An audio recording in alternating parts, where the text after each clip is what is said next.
आदाब नाजरीन, आप देख रहे हैं गुलिस्तान न्यूज़। सुबह के 8:38 हो चुके हैं। सलाम जी के प्रोग्राम लेकर मैं आपका मेज़बान गौहर कुची आपकी खिदमत में हाजिर हो। नाजरीन, उम्मीद करते हैं, दुआ करते हैं कि आप सब खैर आफियत से होंगे और आप ये प्रोग्राम बराह रास्त 10 बजे तक हमारे साथ देख सकते हैं और जहां पर हम पल पल का अपडेट आप तक ज़रूर पहुंचाएंगे। और इस प्रोग्राम में मेरे साथ देने आए हैं एग्जीक्यूटिव एडिटर इशफाक गौहर। तो इस प्रोग्राम में हम जम्मू कश्मीर के मुख्तलिफ इलाकों के अंदर क्या कुछ हो रहा है उस हवाले से आपको ताज़ा अपडेट देंगे। सांबा के अंदर एक धमाका हुआ है, क्या कुछ धमाका हुआ उस पर भी हम बात करेंगे, अपडेट आपको ज़रूर देंगे। उसके साथ साथ ही कुलगाम के अंदर इस वक्त छापामारी हो रही है, किसकी छापामारी हो रही है, क्या हो रहा है वो भी हम आपको बताएंगे। उसके साथ साथ ही आग की वारदात भी ज़िला डोडा के अंदर वहाँ से भी खबर आ रही है। और उसके अलावा कुछ अहम राबता सड़कें जम्मू कश्मीर के अंदर जो है वो अभी भी ट्रैफिक की आमदरफ्त के लिए बंद है, कुछ बहाल तो कर दी गई है, अभी भी कुछ बंद है। क्या कुछ अपडेट है वो भी हम आपको आप तक ज़रूर पहुँचाएंगे। इसके अलावा हम जो मशरिक़ वस्ता के अंदर इस वक्त हो रहा है, खलीज के अंदर इस वक्त जो हो रहा है, ईरान अमेरिका इसराइल के जंग का आज 24वां दिन है और लगातार अब ईरान या इसराइल की जानिब से जो हमले हैं वो तेज़ किए जा रहे हैं।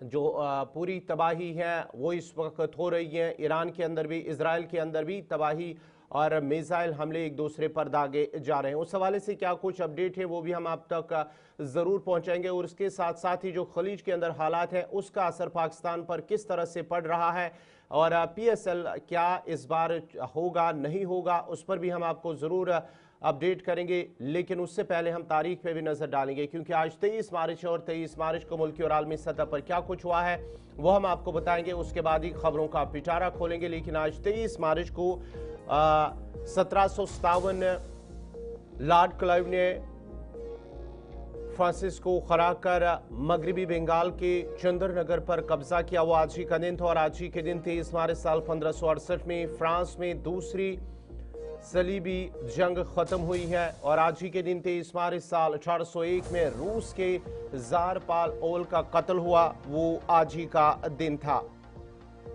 और आज ही के दिन 23 मार्च साल 1832 में बरतानवी पार्लियामेंट ने इस्लाहात बिल को मंजूरी दी थी, वो आज ही का दिन था। और आज ही के दिन 1836 में फ्रैंकलिन बेल ने सिक्के छापने वाली प्रेस की इख्तरा किया, वो आज ही का दिन था। और आज ही के दिन 23 मार्च साल 1881 में फ्रांस के नीस में वाक़ा ओपेरा हाउस में आग लगने से 70 लोगों की मौत हुई है, वो आज ही का दिन था।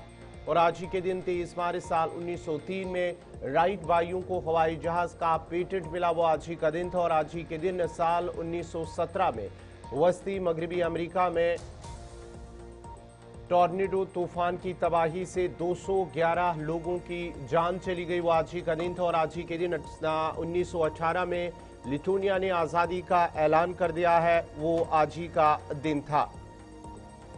और आज ही के दिन साल 1919 में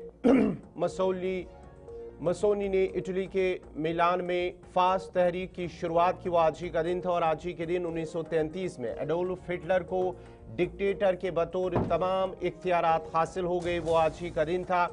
और आज ही के दिन साल 1956 में सूडान आज़ाद हुआ, यानी कि आज 23 मार्च साल 1956 में। तो नाजरीन, ये थी तारीख में आज के दिन के हवाले से, यानी कि आज मुल्की और आलमी सतह पर क्या कुछ हुआ है वो हम आपने बताया है।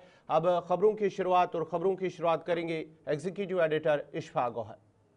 बहुत बहुत शुक्रिया गौहर कुची आपका। नाजरीन, आपका भी बहुत बहुत शुक्रिया प्यार और मोहब्बत के साथ हमारे मॉर्निंग ट्रांसमिशन सलाम जेके को देखने के लिए। उम्मीद है कि आप सोशल मीडिया साइट्स पर भी हमारे साथ मुसलसल ज्वाइन करते रहेंगे। फिलहाल खबरों का करते हैं आगाज़।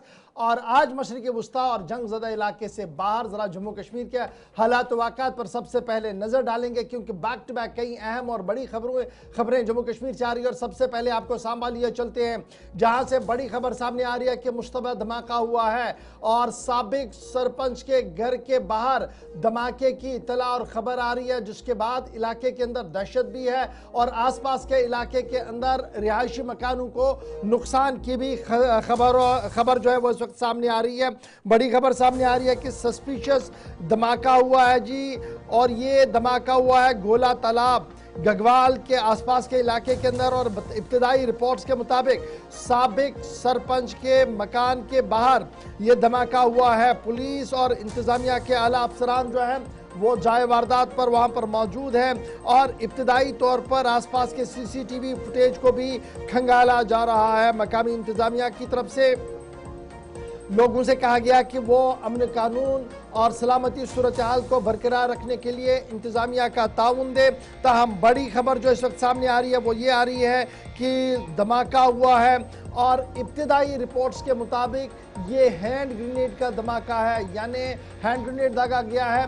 इब्तिदाई रिपोर्ट्स इस तरीके की बताई जा रही है। अब ये धमाका क्यों हुआ, कैसे हुआ, किसने किया, एक बड़ा सिक्योरिटी अलार्म जो है वो इस वक्त जम्मू सूबे के अंदर बना हुआ है। और बड़ी खबर हम आपको बता रहे हैं, जहां पर गगवाल के आसपास के इलाके के अंदर साबिक सरपंच के मकान के बाहर धमाका हुआ है और धमाके से शीशे जो मकान के हैं वो टूटे हैं। आसपास के मकानों के अंदर भी शीशे टूटे हैं और दहशत का माहौल इस इलाके के अंदर था। ताहम सिक्योरिटी इंतजामिया के आला अफसरान जाए वारदात पर पहुंच चुके हैं। इंतजामात का जायजा लिया जा रहा है और मुश्तबे अफराद पर नकेल कसने के हवाले से अब हिकमत अमली को तरतीब दे दिया गया है। बड़ी खबर इस वक्त सांबा से, जहां पर साबिक सरपंच के घर के बाहर जोरदार धमाका हुआ है। इस पर मजीद खबर पर ऋषि खजूरिया के पास चलेंगे। हमारे नुमाइंदे हमारे साथ ज्वाइन कर चुके हैं। ऋषि, गुड मॉर्निंग, बहुत बहुत शुक्रिया ज्वाइन करने के लिए। खबर ये कि साबिक सरपंच के घर के बाहर धमाका हुआ है, क्या कुछ डिटेल्स आपके पास?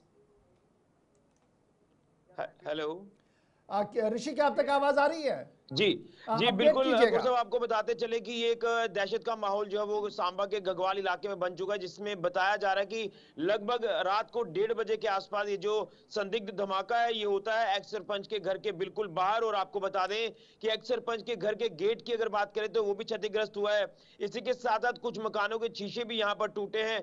और उसी के साथ साथ आपको बताते चले कि पूरे इलाके में यहाँ अफरा तफरी का माहौल बना है और ये बताया जा रहा है कि ये हैंड ग्रेनेड का धमाका हो सकता है। हालांकि अभी तक इसको कोई लेकर हम पुष्टि नहीं करेंगे। जिस तरह से अगर बात करें तो जो सांबा के पुलिस अधिकारी हैं, जिसमें एडिशनल एसपी सांबा मौके पर पहुंच चुके हैं, इसी के साथ साथ पुलिस टीम मौके पर पहुंचकर पूरी जांच कर रही है और उसके साथ साथ जो आसपास के सीसीटीवी फुटेज है उसे भी खंगालने की कोशिश की जा रही है। लेकिन अब ये धमाका कैसे हुआ, क्या कुछ इसके पीछे की चीजें हैं, जिसमें पुलिस तो इन्वेस्टिगेशन कर रही है। लेकिन मैं ये भी कहना चाहता हूं कि यहाँ से अंतर्राष्ट्रीय सीमा अगर देखें तो कुछ ज्यादा दूरी पर नहीं है। इसी के साथ साथ यहाँ से एक चीज मैं और भी अपडेट करना चाहता हूं कि जो ये हरसात इलाका है, यहाँ पर ये संदिग्ध धमाका हुआ है। अगर इसके एक तरफ हम देखें तो यहाँ से एक बेई नाला जो है वो पड़ता है, तो वो एक पुराना इन्फिल्ट्रेशन रूट भी माना जाता है। यानी हर एंगल पर जांच की जाएगी और जांच में तमाम लोगों का सहयोग भी मांगा जाएगा। लेकिन कहीं ना कहीं एक्स सरपंच के घर के बाहर धमाका होना एक ये जांच का विषय बन जाता है। इसके साथ साथ सिक्योरिटी पॉइंट ऑफ व्यू से अगर बात करें तो हर एंगल पर जांच होगी, जिसमें मैंने ऋषि ये बताइएगा, ये बड़ा इंपॉर्टेंट है, जब हम साबिक सरपंच की बात कर रहे हैं तो ये टोपोग्राफी जो घर की है ये कैसी है? क्या ये सेपरेट कोई मकान अलग था या बिल्कुल पास पास में पड़ोसी भी है, गुंजान इलाका है? और ये जो धमाका हुआ है जिसके बारे में इनिशियल रिपोर्ट्स ये बताई जा रही है कि ग्रेनेड धमाका है, तो क्या माना जाए कोई रंजिश, कोई और मामला, कोई पॉलिटिकल राइवलरी इस तरीके का कुछ है? या जो हम देखते हैं कि मकामी लोग हमेशा फोरफ्रंट पर रहते हैं सिक्योरिटी एजेंसीज के साथ ऑपरेशंस को करवाने में, मुश्तबे अफराद की खबर देने में, उस तरीके की कोई इतला इनके पास थी जो इन्होंने पाकिस्तान की थी, जिसके बाद मिलिटेंटों ने उनको निशाना बनाने की कोशिश की? इनिशियल रिपोर्ट्स क्या कुछ आपके पास है? देखिए इसमें कुछ चीजें मैं आपके साथ साझा करना चाहता हूं, जिसमें आपने कहा कि आबादी का इस इलाके का कैसा यहाँ का डेमोग्राफिक एरिया है। तो मैं आपको बता दूं कि कोई ज्यादा घर नहीं है, लेकिन फिर भी आबादी यहाँ पर है। एक पर्टिकुलर इलाका है, पंचायत है, तो ऑब्वियस सी बात है कि यहाँ पर कुछ आबादी तो है। तो कहीं ना कहीं देखें तो ये घर अकेला नहीं है, कुछ आसपास के साथ साथ में लगते घर हैं। इसमें जैसे आपने कहा कि क्या कोई पॉलिटिकली टारगेट किया गया या इस तरह की चीजें हैं, ये देखिए इसमें कुछ भी कहना भी जल्दबाजी होगा। दूसरा, आपने जो आतंकवाद वाला जो एंगल दिया है इसमें भी अभी जल्दबाजी हुआ। लेकिन एक चीज मैं आपको कहना चाहता हूं, हमने इस पे एक पुष्टि करने की कोशिश भी की है। यहां से हमने इतला लेने की कोशिश की है कि क्या कुछ आसपास कोई कबाड़ वाला इलाका तो नहीं था, कबाड़ की कोई दुकान तो नहीं थी। तो वो बताया जा रहा है कि यहाँ से कुछ दूरी पर है, क्योंकि कई बार ऐसा होता है कि कबाड़ में कुछ ऐसा मटेरियल आता है वो कई बार ब्लास्ट हो जाता है। तो उस एंगल पर भी जांच की जा रही है। इसी के साथ साथ अगर कोई रंजिश का आप जो जिक्र कर रहे हैं उसको लेकर भी जांच की जा रही है। फिलहाल पुलिस जो वो लगातार उनसे बात कर रही है। जो यहाँ के एक्स सरपंच हैं, मैं उनका नाम तो नहीं बताऊंगा, लेकिन खुद यहाँ एडिशनल एसपी सांबा जो वो उनके घर पर बैठे हुए हैं और अंदर अभी जाने की इजाजत नहीं दी जा रही है। तमाम हर एक एंगल पर जांच की जा रही है, तो इसमें धीरे धीरे कुछ कई अलग अलग एंगल सामने आएंगे। कुछ देर में आपके तक हम बाइट भी पहुंचाने की कोशिश करेंगे। तो सवाल इस चलिए, बात का है कि बहुत शुक्रिया ऋषि हमारे साथ ज्वाइन करने के लिए। फिलहाल बड़ी खबर जो सांबा से सामने आ रही है कि साबिक सरपंच के घर के बाहर धमाका हुआ है। धमाके की नवियत, रात देर के धमाका हुआ है, लेकिन अलग सुबह सिक्योरिटी और बीडीएस के जवान वहां पर पहुंचे हैं, जिन्होंने सैंपलिंग की है और अब हर एक पहलू को खंगाला जा रहा है कि आखिर ऐसा क्या था कि धमाका हुआ, क्यों हुआ, कैसे हुआ। हर एक चीज़ को जो है वो देखने की कोशिश की जा रही है। एडिशनल एसपी की सरबराही में टीम वहां पर मौजूद है जो सूरत हाल का जायजा भी ले रही है। तो सांबा से पहली खबर हमने आपके सामने रख दिया। इसके बाद चलते हैं जी एक और खबर की और, साउथ कश्मीर आपको लिए चलते हैं, जहां से एक और अहम और बड़ी खबर आ रही है कि कौमी तहकीकाती एजेंसी बशमूल जम्मू कश्मीर पुलिस और सीआरपीएफ का मुश्तरका कार्रवाई जनूबी कश्मीर के कुलगाम इलाके से इस वक्त चल रही है। बड़ी खबर कि एनआईए, सीआरपीएफ और जम्मू कश्मीर पुलिस ने मुश्तरका तौर पर कुलगाम के कई इलाकों के अंदर छापामार कार्रवाई इस वक्त शुरू की है। बड़ी खबर हम आपको बता रहे हैं कि सूरत गांव है कुलगाम के अंदर, जहां पर इब्तिदाई रिपोर्ट्स ये है कि कौमी तहकीकाती एजेंसी ने यहां पर छापामार कार्रवाई की है। बड़ी खबर से दूसरी बड़ी खबर कि सूरत गांव जहां पर कौमी तहकीकाती एजेंसी इस वक्त कार्रवाई कर रही है। अथॉरिटीज़ जो हैं वो मुख्तलिफ केसों का जो ऑलरेडी एफआईआर्स लॉन्च हुए हैं उनको आगे बढ़ाते हुए ये कार्रवाई जो है वो की जा रही है। कौमी तहकीकाती एजेंसी, उनके हमरा सीआरपीएफ और जम्मू कश्मीर पुलिस ने सूरत गांव कुलगाम के अंदर इस वक्त एक बड़ा ऑपरेशन जो है वो शुरू किया हुआ है। सीधे हम हमीद के पास चलेंगे। अब्दुल हमीद हमारे नुमाइंदे साउथ कश्मीर कुलगाम से ज्वाइन करेंगे। अब्दुल हमीद, जरा अपडेट कीजिएगा, ये जो कार्रवाई सुबह हम देख रहे हैं और खबर आ रही है कि सूरत गांव है, कहां पर यह कार्रवाई, किसके घर पर यह कार्रवाई हुई है, उसका बैकग्राउंड क्या है और क्या कोई डिटेल आई है कि इस पूरी कार्रवाई जब कौमी तहकीकाती एजेंसी एनआईए कार्रवाई करती है तो सीधे सीधे या तो टेरर फंडिंग का मामला रहता है या कहीं ना कहीं दिल्ली धमाकों के साथ आजकल छापामारियां मजीद की जा रही हैं, या कुछ साबिक केसेस हैं जिनको लेकर एनआईए कार्रवाइयां कर रही हैं। तो अभी इनिशियल रिपोर्ट्स आपके पास क्या कुछ है और कौन है ये शख्स जिनके घर पर छापामारी हुई है? हाँ जी, ये आज उस वक्त ये छापेमार कार्रवाई हुई जब लोग सोए हुए थे कि सूरत गांव जो कुलगाम से तकरीबन 4 किलोमीटर की दूरी पर वाक़ा ये गांव है, वहां पे छापामार कार्रवाई एनआईए की तरफ से हुई है।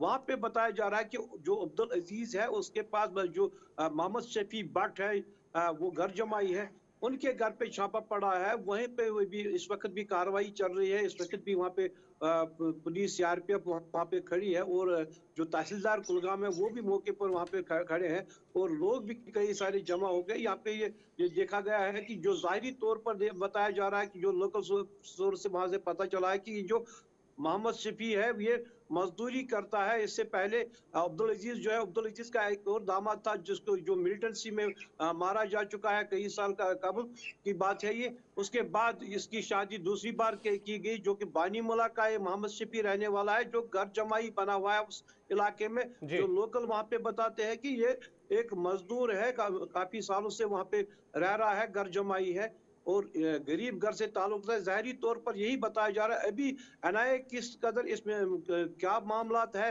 अभी पूरी तरह से वो सामने नहीं आया है, मगर इस वक्त जो छापा कार्रवाई है वहां से मोबाइल या दीगर चीजें जो डॉक्यूमेंट है उनको खंगाला जा रहा है और बहुत वक्फे से वहां पे ये छापामार कार्रवाई चल रही है। अभी लोग भी हमीद जरा ये भी बताइएगा, अभी जो कार्रवाई है वो चल रही है या कि छापामारी खत्म हुई है या किसी की गिरफ्तारी अमल में है, इस हवाले से कोई अपडेट है?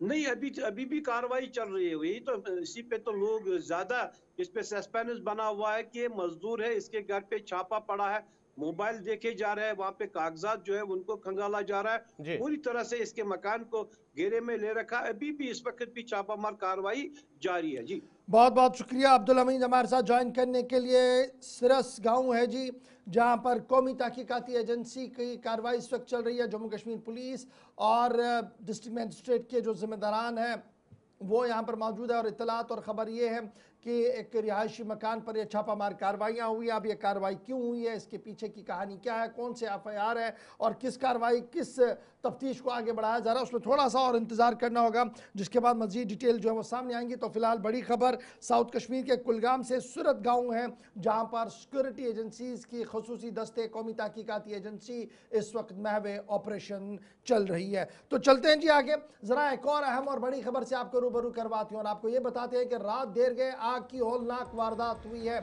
और आग की होलनाक वारदात के साथ ही कई लाखों रुपये जो है वो राख की ढेर में तब्दील हुआ है। मिडनाइट जो है, रात देर गए जो है डोडा के इलाके के अंदर आग की होलनाक वारदात हुई है। इचर गांव का है, जहां पर इब्तिदाई रिपोर्ट्स के मुताबिक लाखों रुपये इमलाक जो है, लाखों रुपए का जो इमलाक है वो धुआं हो गया है। मकामी आबादी का मानना है कि मकामी फायर सर्विस और मकामी लोगों ने अगर बर वक्त कार्रवाई नहीं की होती और बलीसा जो फायर स्टेशन है अगर उसने बर वक्त कार्रवाई नहीं की होती तो आग और ज़्यादा तेज़ फैलती, जिसके बाद मज़ीद नुकसान की खदशा होता। तो फिलहाल बड़ी खबर कि रात 1 बजे के आसपास बलेसा में आग की होलनाक वारदात हुई है। जी हाँ नाजरीन, ये डोडा बलीसा का इलाका है, इचर इलाका है, जहां पर रात के दौरान ये एक मकान से अचानक आग नमूदार हुई है, जिसने आनन फानन पूरे इस रिहायशी मकान को अपनी लपेट में ले लिया है, जिसकी वजह से अब माना जाता है कि लाखों रुपए का नुकसान हुआ है। इस सिलसिले में अगरचे मकामी लोगों और फायर सर्विस अमला वहां पर मौके पर पहुंचा और उसके साथ साथ ही आग को मजीद फैलने से रोका और उसके अलावा जो जानी नुकसान है उससे भी रोकने की कोशिश की गई है। तकरीबन माना जाता है कि 1 बजे के करीब ये आग नमूदार हुई और आनन फानन इस आग की वारदात में लाखों रुपए का नुकसान हुआ है। अब मुतासरीन ने, जो आग मुतासरीन ने इंतज़ामिया से अपील की है, एक तो इमदाद जो मदद की अपील है उन मुतासरीन की जानिब से की गई है और साथ ही साथ इंतज़ामिया से ये भी अपील की गई है कि इलाके में एक फायर सर्विस स्टेशन कायम किया जाए ताकि इस तरह की वारदात के दौरान कम से कम नुकसान हो और इस नुकसान से बचा जाए। बर वक्त कार्रवाई के दौरान आग का अगर इस तरह की कार्रवाई कभी भी इस तरह की आग की होलनाक वारदात हो तो उस पर जल्द अज जल्द फायर सर्विस अमला मौके पर पहुंचे और नुकसान से बचे। इस हवाले से जो आग मुतासरीन है उन्होंने क्या कुछ कहा है वो सुनते हैं, उसके बाद आगे बढ़ते हैं। यहाँ अचानक एक रिहायशी मकान में जो है आग नमूदार हुई और पूरे भाईचारे ने यहाँ इस आग बुझाने में भरपूर मदद की, लेकिन हम एडमिनिस्ट्रेशन से ये गुजारिश करना चाहते हैं कि चंगा के मकाम पर एक फायर सर्विस का होना बहुत ज़रूरी है, क्योंकि ये बहुत बड़ा इलाका है, 20 पंचायतों पर मुश्तमिल ये भलेसा इलाका है, क्योंकि यहाँ फायर सर्विस का होना बहुत ज़रूरी है। अगर यहाँ नज़दीक फायर सर्विस होती तो यहाँ इतना बड़ा नुकसान नहीं होता। हम अपने भाईचारे के बहुत मशकूर और ममनून हैं जिन्होंने अपनी जान जोखिम में डालकर यहाँ आग बुझाने में भरपूर मदद की और यहाँ जो पूरा जितना भी सामान था मकान में, इंसानों के अलावा सब तहस नहस हो गया, सिर्फ मुश्किल से इंसान बच गए और पूरा जितना भी सामान था घर के अंदर, क्योंकि इस मकान के अंदर 3 चूल्हे जल रहे थे और पूरे 3 चूल्हों का जो साजो सामान है पूरा खाकस्तर हो चुका है। ये थी डोडा बलीसा का इचर गांव, जहां पर आग की होलनाक वारदात में रिहायशी मकान खाकिस्तर हुआ और लाखों रुपए का नुकसान हुआ है। बढ़ते आगे बात अब जरा करेंगे श्रीनगर लेह शाहरा के हवाले से। लगातार वो पिछले कई दिनों से बंद है ट्रैफिक की आमद रफ्त के लिए, क्योंकि हालिया जो बर्फबारी हुई है उसकी वजह से जोजिला और दीगर आसपास के जो मकाम है वहाँ पर अभी भी बर्फ़ जमा है, लेकिन जो BRO है उनका मानना है कि बर्फ़ हटाने का काम मौसम बेहतरी होने के बाद ही जो फैसला लिया जाएगा कि आया कब ये ट्रैफिक के लिए खोल दी जाएगी। लेकिन जो बड़ी और अहम खबर है कि श्रीनगर लेह शाहरा फिलहाल ट्रैफिक की आमद रफ्त के लिए बंद है। जो हालिया ताज़ा बर्फबारी हुई है उसकी वजह से और जो जोजिला पास है वो मुतासर हुआ है और जो बर्फ़ हटाने का काम है वो आहिस्ता आहिस्ता अगरचे किया जा रहा है, लेकिन जब बर्फबारी दोबारा से होती है या मज़ीद मौसम ख़राब होता है उसकी वजह से इस बर्फ़ हटाने के काम में खलल पड़ जाता है। अब बीआरओ का मानना है कि जो ही मौसम बेहतर होगा और मौसम में बेहतरी आएगी उसके बाद ही बर्फ़ हटाने का काम मुकम्मल होगा और ट्रैफिक को इस शाहरा पर दोबारा से चलने की इजाज़त दी जाएगी। लेकिन इसके साथ साथ ही जो सफ़र करने वाले हैं उन्हें फ़िलहाल ये हिदायत दी गई है, उनसे अपील की गई है कि इस शाहरा पर फ़िलहाल वो सफ़र करने से गुरेज़ करे, क्योंकि अभी वो मौसम वहाँ का सही नहीं है और ये शाहरा भी बंद है, इसलिए फ़िलहाल सफ़र करने से गुरेज़ करे। लेकिन बड़ी और अहम खबर आपको बताते चले कि श्रीनगर लेह शाहरा फ़िलहाल ट्रैफिक की आमद रफ्त के लिए बंद है। जो मौसम का मिजाज बना हुआ था उसके बाद हल्की से दरमियाना दर्जे की बर्फ़बारी हुई है और इस वक्त भी बीआरओ की टीम जो है वो लगी हुई है कि किसी तरीके से यहाँ की सूरत हाल को बेहतर बनाया जाए और सूरत हाल जब बेहतर होगी तभी जाकर फिर मौसम का मिजाज बेहतर है तो सड़क भी खुल सकती है। ज़रा सलीम वानी साहब के पास सीधे चलेंगे हम मज़ीद खबर पर अपडेट देने के लिए कि श्रीनगर लेह कौमी शाहरा अब की बार बहुत देर तक तो खुली है। अदरवाइज़ हम देखते थे कि माह दिसंबर में ये बंद हो जाती थी और आगे फिर मार्च के बाद ही खुलती थी, लेकिन अब की बार बीआरओ की लगातार कोशिश ये रही है कि इस शाहरा को 24 घंटे या 12 महीने कंटिन्यूसली खुला रखा जाए और यही वजह कि हल्की सी बर्फबारी होती है, रुक जाती है और ट्रैक को क्लियर करने की कोशिश की। सलीम, क्या कुछ अपडेट्स आपके पास है? पिछले 2 दिन से शाहरा बंद पड़ी है, क्या आज खुलने की कोई उम्मीद है? क्योंकि इतलात और ख़बर यह है कि मगरिबी हवाओं का असर आज भी शहर श्रीनगर और वादी के मुख्तलिफ इलाकों के अंदर ज़रूर देखने को मिलेगा, लेकिन हल्का वो होगा और जिस कदर बर्फबारी का इम्कान है वो नहीं होगा। ये वजह है कि ये शाहरा खुल सकती है। क्या कुछ अपडेट आपके पास है? जी बिल्कुल गौर, पिछले 1 हफ्ते से लगातार जो मौसम ने करवट ली, बारिश हो रही है, बर्फबारी हो रही है। पिछले 4 दिन से जो जोजिला पास बंद हुआ है, इस बार जोजिला बंद ही नहीं हुआ है। अगर माजी की बात करेंगे तो 4-5 महीने जोजिला बंद रहता था, तो लेकिन इस बार जो बीआरओ की अंतक मुश्किल की वजह से जो जोजिला बंद नहीं हुआ, लेकिन पिछले 4 दिन से लगातार श्रीनगर लेह राजमार्ग बंद है। कंटिन्यूसली जो जोजिला में बर्फबारी हो रही है, आज सुबह भी हो रही थी, लेकिन अभी चंद मिनट पहले हमारी बात जो हुई है, जो ऑफिशियल्स है वहां पे बीआरओ 122 आरसीसी के, उन्होंने अभी थोड़ी देर पहले वहां पे काम भी स्टार्ट किया है स्नो क्लियरेंस का। काफी लांचेस का आते हैं वहां पे, तेज हवाएं हैं, तो काम को भी बड़ी मुताहर तरीके में करना पड़ता है। तो इस टाइम जोजिला में काम स्टार्ट हुआ है। अगर मौसम ने एक साथ दिया तो आफ्टरनून में शायद जोजिला को पास को खुला करने में कामयाब हो जाएगी बीआरओ। जो ही कोई अपडेट मिलेगा तो वो आपके साथ शेयर किया जाएगा। ये कोई गाड़ी दरमांदा इस वक्त जब हम लद्दाख की बात करते हैं तो अक्सर गांदरबल का जो ऊपर वाला बेल्ट है उसमें गाड़ियां रुकती हैं और उसके बाद वो आगे चली जाती है। क्या कोई दरमांदा गाड़ी है यहाँ पर इस वक्त?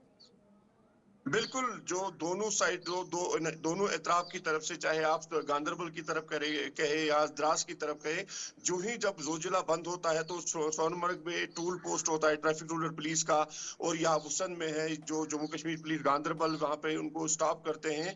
और जो ही रोड खुला होता है तो सोनमर्ग के पास इनको आगे इजाजत मिलती है।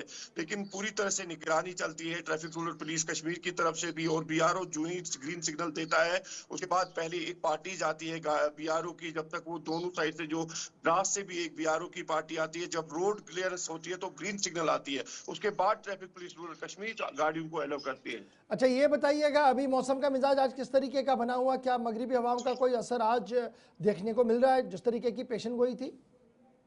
बिल्कुल, जो प्रेडिक्शन दी है वेदर डिपार्टमेंट की तरफ से, जो आज भी जो बारिश यहाँ मैदानी इलाकों में, यहाँ कंगन सब डिवीजन में भी बारिश अभी तक हो रही थी, लेकिन इस टाइम मौसम थोड़ा खुलने लगा है। लेकिन सोनमर्ग में भी, इसीलिए जोजिला में भी सोनमर्ग जो ही मौसम वहाँ पे ठीक हुआ तो वहाँ पे भी क्लियरेंस स्टार्ट हुई है।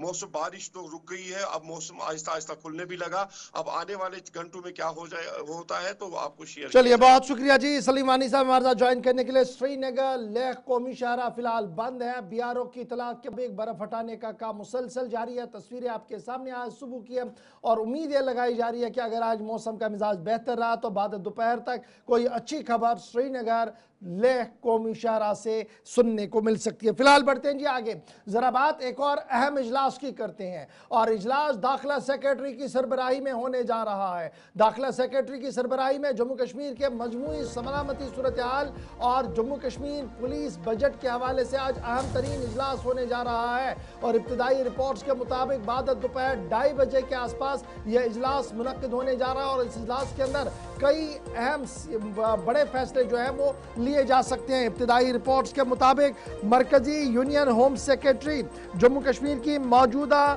सूरत हाल का आज जायजा ले रहे हैं। पुलिस बजट को भी डिस्कस किया जा रहा है और इब्तिदाई रिपोर्ट्स के मुताबिक जब यूनियन होम सेक्रेटरी आज रिव्यू करेंगे, तकरीबन 2:30 बजे के आसपास ये रिव्यू है। पहली टॉप सिविल और पुलिस ऑफिशियल्स का मुश्तरका इजलास यूनियन होम सेक्रेटरी की सरबराही में मुनक्किद होने जा रहा है। और ये याद रखिएगा, यह इजलास कब हो रहा है? जब 4 इंतहाई मतलूब जैश ए मोहम्मद के मिलिटेंट कमांडर्स किश्तवाड़ के अंदर मारे गए हैं। एंटी मिलिटेंट ऑपरेशंस को बड़े पैमाने पर शुरू जम्मू सूबे के अंदर कर दिया गया है। स्पेशल ऑपरेशन ग्रुप और माउंटेन डिवीजन के खुसूसी दस्ते पहाड़ों और जंगलों की ओर रवाना कर दिए गए हैं।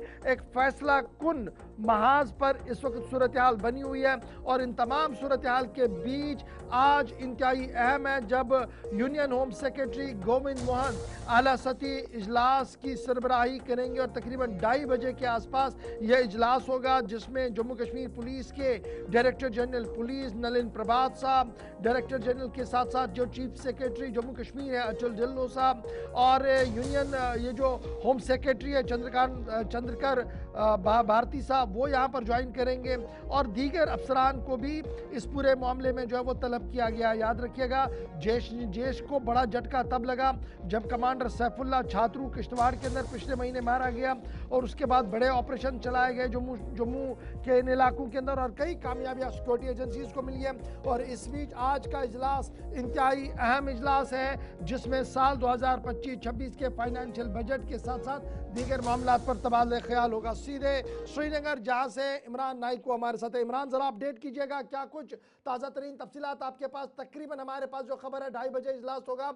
इजलास वीडियो कॉन्फ्रेंसिंग से होगा या होम सेक्रेटरी साहब जम्मू तशरीफ ले आ रहे हैं? देखिए, जिस तरह से आपने बड़े डिटेल्ड में इसका अपडेट किया है, ये जम्मू के अंदर फिजिकल इजलास होने जा रहा है जिसमें यूनियन होम सेक्रेटरी मोहन जो है साहब इस इजलास की सदारत करेंगे और ये बड़ा इंपॉर्टेंट इजलास है। एक ये इस तनाजुर में कि अब सिर्फ 8 से 10 दिन रह गए हैं कि फाइनेंशियल ईयर 2025-26 का इख्तिताम हो रहा है और अप्रैल से 2026 और 27 का फाइनेंशियल ईयर जो है वो उसका आगाज हो रहा है। एक तो ओवरऑल जम्मू कश्मीर का जो सिक्योरिटी सिनेरियो है इसका जायजा लिया जा रहा है और इसीलिए इसमें जम्मू कश्मीर पुलिस के सरबरा दोनों डिविजन्स के जो आईजीपीज है, सीआरपीएफ, आर्मी, इसके अलावा एसएसबी और बीएसएफ और जितने भी सिक्योरिटी एजेंसीज हैं, चाहे वो आईबी हो या दीगर एजेंसियों के जो टॉप ब्रॉज हैं, वो इसमें शिरकत कर रहे हैं। इसके अलावा जैसे आपने भी कहा कि यहाँ जो चीफ सेक्रेटरी साहब है वो शिरकत कर रहे हैं और मजमूई तौर पर ये एक आला सतही इजलास है। एक तो यहाँ सिक्योरिटी जायजा लिया जा रहा है और जिस तरीके से 2025 में हमने देखा इमरान एक अपडेट इसमें आ रहा है कि ये जो 2:30 बजे वाला इजलास है ये वीडियो कॉन्फ्रेंसिंग के जरिए से गोविंद मोहन साहब जो हो यूनियन होम सेक्रेटरी है वो दिल्ली में रहेंगे और यहाँ से हमारे तमाम अफसरान इस मीटिंग में प्रेजेंट रहेंगे। ये वीसी के जरिए से वीडियो कॉन्फ्रेंसिंग के जरिए से मीटिंग होनी है। जी बिल्कुल, शायद किसी वजूहात की बिना पर अब ये वीडियो कॉन्फ्रेंसिंग के जरिए जो है इजलास मुनक्किद हो रहा होगा, लेकिन जिस तरह से हम देख रहे थे पिछले एक हफ्ते से इस इजलास के बारे में जो है इतलात आ रही थी, सोर्सेज बता रहे थे कि जम्मू के अंदर मोहन साहब आ रहे हैं और वो इस इजलास की सदारत करेंगे। बहरकैफ वीडियो कॉन्फ्रेंसिंग के जरिए ही, लेकिन ये बड़ा अहम जो है मीटिंग होगी होम सेक्रेटरी के सदारत में। एक जैसे मैंने कहा कि सिक्योरिटी रिव्यू लिया जा रहा है मजमूई तौर पर जम्मू कश्मीर में, खासकर बॉर्डर की जो सूरत हाल है उस पर वो ब्रीफिंग करेंगे और वो यहाँ से ऑफिसर्स जो है उन्हें फीडबैक देंगे, अपडेट देंगे। और जिस तरह से आपने भी कहा कि बड़े पैमाने पर जो एंटी मिलिटेंसी के जो ऑपरेशंस चलाए गए और जिसमें चाहे वो जैश हो, लश्कर तैयबा हो या दीगर जितने भी मिलिटेंट आउटफिट्स के जो टॉप कमांडर्स है ऑलमोस्ट उन्हें मारा गया है 2025 के दौरान।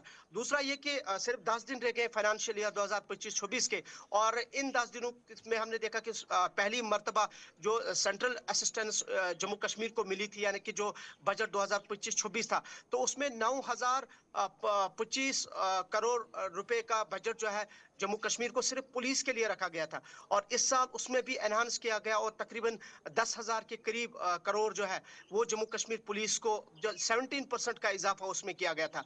और इंफ्रास्ट्रक्चर को लेके डिस्कस किया जाएगा। बजट जो अभी तक खर्च हुआ है डिटेल डिस्कशन होगी, और जो आगे जो पुलिस को जो जरूरियात है या सिक्योरिटी इंफ्रास्ट्रक्चर को कैसे और ज्यादा बढ़ावा दिया जाएगा उस पर डिस्कशन होगी। और जो गवर्नमेंट ऑफ इंडिया ने 17% पुलिसिंग बजट में इजाफा किया है उन तमाम फाइनेंशियल ईयर चीज़ों पर जो है वो बहस 2024-27 होगी। में। बहुत शुक्रिया जी हमारे साथ ज्वाइन करने के लिए। यूनियन होम सेक्रेटरी की सरबराही में अहम तरीन इजलास आज होने जा रहा है और उस इजलास के अंदर जम्मू कश्मीर पुलिस के आला तरीन अफसरान भी शामिल रहेंगे, सिविल इंतजामिया के अफसरान भी रहेंगे, बजट से लेकर दीगर मामलात पर तबादला ख्याल होगा और ये इजलास इंतहाई अहम माना जा रहा है। और यहाँ पर रुक रहे हैं जी छोटे से ब्रेक के बाद। ब्रेक के उस पार आएंगे तो आपको नादी मार्ग लिए चलेंगे जहाँ पर आज से कबल एक मैसेकर हुआ था, आज ही का दिन था वो, और आज क्या कुछ वहाँ पर सूरत हाल है वो आपको बताएंगे।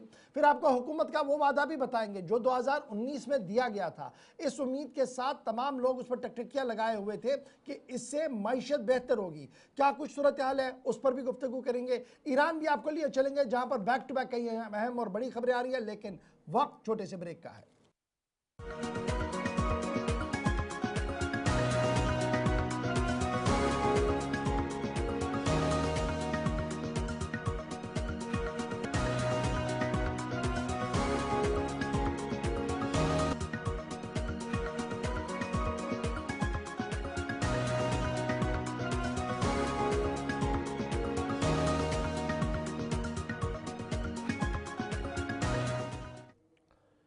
ब्रेक के बाद आपका दोबारा खैर मकदम है। प्रोग्राम सलाम जेके भी नाजरीन अब ज़रा बढ़ते हैं आगे। बात ज़रा उस सानिया की करते हैं जिसकी उस साल के 23 साल यानी कि मुकम्मल हो चुके हैं। 23 मार्च को ही आज ही के दिन वो सानिया पेश आया था और बात कर रहे हैं हम नादी मर्ग सानिया की, जहाँ पर 26 लोगों की जो हलाकत हुई है, कत्लेआम हुआ, दाना हमला हुआ था, जहां पर 23 जो कश्मीरी पंडित हैं उन पर हमला किया गया है और इस पैमाने पर वहां पर सर्च ऑपरेशन और कश्मीरी पंडित हैं उन पर हमला किया। ख्यालात का इजहार किया है कि उस मुझे लगता है ऐसे तो देख के कि यूनाइटी से अपना फेस्टिवल ओकेजन कैसे मनाते थे खुशियों से, और कैसे कहाँ ये गांव इतना खुश।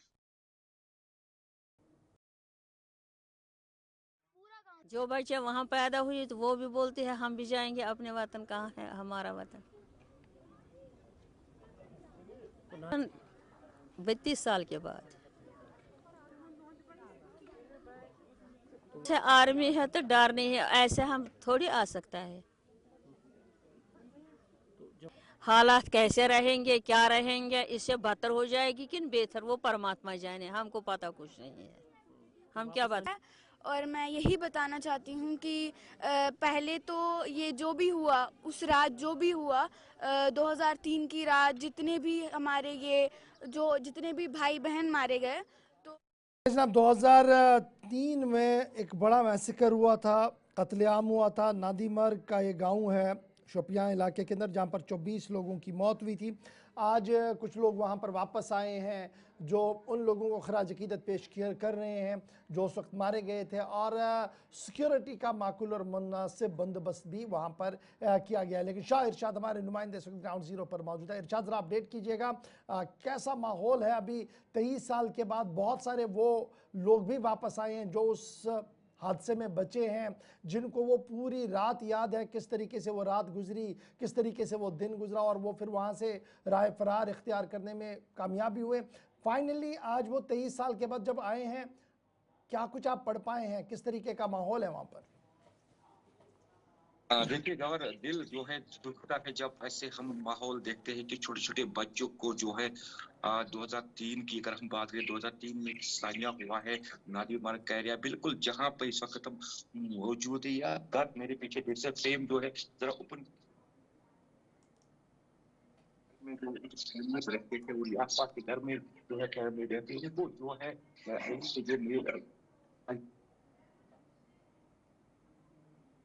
उन्होंने उनको बाहर निकाल कर जो है इसी आंगन में हत्या कर दी गई। जो 24 लोकल पंडित यहाँ के नादीगाम के 24 लोकल पंडितों को जो है यहाँ पे जान देना। आपको बता दो उनमें से जो है छोटे छोटे बच्चे जो कि 2 साल 3 साल जो है उनको भी नहीं बख्शा गया है। आप इस आंखों से देख सकते जिससे यहाँ पे ये खंडर जैसा माहौल आपको देखने को मिल रहा है। ये बिल्कुल वही फैमिलीज है जो 2003 में एक जो हमले यहाँ पे मिनटों में उनको मार दिया। अगर आज जो है यहाँ पे उनकी जो है याद में जो खराज अकीदत जो है पेश किया जा रहा है, यही उसी जगह पे उनको जो है खराज अकीदत पेश किया जा रहा है। यहाँ हमने कुछ लोगों से बात किया, उनका कहना है कि बिल्कुल जो हुआ है 2003 में जो हुआ है वो अभी तक हम जो है भूलेगा नहीं, जिसमें से उन्होंने घर में जो बच्चे सोए हुए थे उनको नींद में ही जो है गोली मारकर उनकी हत्या कर दी। आज तक ये जो है ये लोकल पंडित यहाँ पे ये इस बात को नहीं भूलते हैं। जी गौर, तो खबर ये है कि आज खुसूसी पूजा पाठ का भी एहतमाम किया गया है, कितने बजे वो होगा और कहाँ पर होगा? देखिए बिल्कुल उसी जगह पे हम मौजूद है। कैमरे में थोड़ा सा आगे आ जाइए, मैं आपको दिखाने की कोशिश करूँगा। यहाँ पे सिक्योरिटी के बड़े इंतजाम जो है वो रखे गए। चाहे हम शोपियान की बात करें, शोपियान की बात करें या कुलगाम डिस्ट्रिक्ट की बात करें, यहाँ पे जो है सिक्योरिटी के बड़े इंतजाम जो है रखे गए। और यहाँ पे ये पूजा पाठ जो है आज अभी जो है शुरू होने वाला है, उनको जो है अब बिल्कुल सजाया जा रहा है। और यहाँ पे आपको मैं दिखाता चलूँ कि किस तरह से यहाँ पे ये लोकल पंडित, यहाँ के लोकल जो रहने वाले वो यहाँ पे आए हैं और यहाँ पे ये श्रद्धांजलि उनको जो है पेश किया जा रहा है। आपको मैं तस्वीर में आपको ये दिखाने की कोशिश करूँगा, जिसमें से यहाँ पे 2003 में एक सानिया हुआ है और आज उसके बाद जो है आज यहाँ पे उन शहीदों को जो है अकीदत जो है वो पेश किया जा रहा है। आप साथ ही बिल्कुल ये आप अगर खेम में आप देख सकते हैं, बिल्कुल यहीं पे जो है ये पूजा पाठ भी जो है वो जी। इरशाद ये बताइएगा, जो हमारे चूंकि ऑडियो आपका बड़ा ब्रेक हो रहा है, लेकिन एक आखिरी सवाल जो आपसे जानना चाहूँगा वो ये है, क्या ये लास्ट ईयर भी इस तरीके का कोई बंदोबस्त हुआ था या पहली बार है 23 साल में जब उन लोगों को याद किया जा रहा है जिनने गोलियों का निशाना मिलिटेंटों की तरफ से बनाया गया था यहाँ पर? देखिए हर साल यहाँ पे जो है ये पूजा पाठ यहाँ पे अलग अलग जो है जुलूस लोकल पंडित आए हैं, चाहे जुम्मू की बात करें या बारामूला की बात करें, वो यहाँ पे भी जो हर डिस्ट्रिक्ट के लोकल पंडित यहाँ पे आए और आज जो है यहाँ पे इनको जो है पेश किया जा रहा है। बिल्कुल ये हर साल की तरह इस साल भी जो है यहाँ हो जाएगा।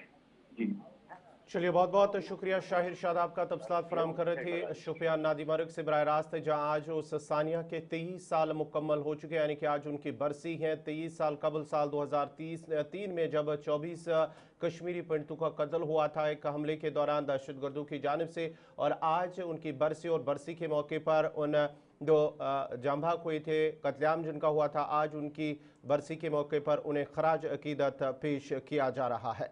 तो नाजरीन, बढ़ते आगे बात ज़रा जम्मू कश्मीर की कर रहे हैं। तो जम्मू कश्मीर के हवाले से एक और बड़ी और अहम खबर कि जम्मू कश्मीर के अंदर जो सरमायाकारी के हवाले से एक ऐलान किया गया था कि जम्मू कश्मीर के अंदर सरमायाकारी होगी, सनतकारी होगी, और उसके साथ साथ ही जिसका मकसद मकामी नौजवान बेरोज़गार नौजवानों को रोज़गार फराहम करना, और उसके साथ साथ ही अगरचे 2 साल कबल उसका ऐलान हुआ था साल 2023 के दौरान, साल 2023 जुलाई साल 2024 के दौरान ये कहकर कि यहाँ इन्वेस्टमेंट होगी, सरमायाकारी होगी, और उसके साथ साथ ही यहाँ पर बेरोज़गार नौजवानों को रोज़गार भी मिलेगा, उसके साथ ही जॉब्स क्रिएट होंगे।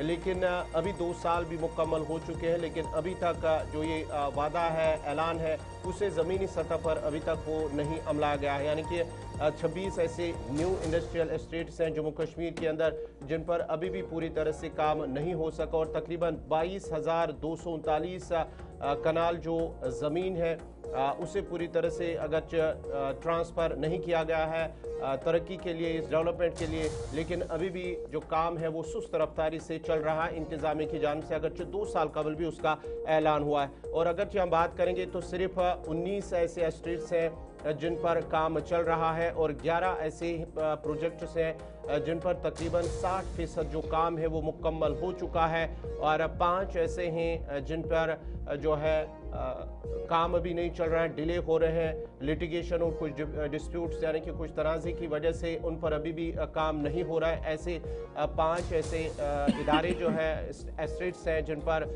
कुछ तनाज़े की वजह से काम नहीं हो पा रहा, लेकिन 25 ऐसे हैं जो अभी भी जो है मुकम्मल होने की तरफ बढ़ रहे हैं। लेकिन 2 साल मिलाकर जब आप देखेंगे तो 19 स्टेट्स बनानी थी हमारे जम्मू कश्मीर के अंदर और डेडलाइंस भी मुकर्रर की थी। त्रंस, हारी पारगाम, ललहार, सुगेल, चंदगाम, सेमपोरा, बांडीपोरा, बेमना मेडी सिटी और फिर इसी तरीके से दीगर काम भी थे जो हाथ में लेने थे। लेकिन इतलात और ख़बर ये है कि जनाब अकाउंटेबिलिटी नहीं होने की वजह से फास्ट ट्रैक बुनियादों पर काम नहीं हो रहा। सीधे नातिका के पास चलेंगे, हमारी फ़ोन लाइन पर हमारे साथ हमारी नुमाइंदा है नातिका। 5 अगस्त 2019 को जब रिऑर्गेनाइजेशन एक्ट को हमने देखा तो 2-3 बड़े वादे थे। एक ये था कि देखिए अभी तक जम्मू कश्मीर के अंदर लोग सरमायाकारी नहीं करे, वो डरते हैं क्या हमारा पैसा सेफ रहेगा नहीं रहेगा। मरकज़ी हुकूमत ने एक जामिया पॉलिसी अडॉप्ट की, एक जामिया हिकमत अमली अडॉप्ट की और ये दरवाज़ा खुला सरमायाकारी के हवाले से।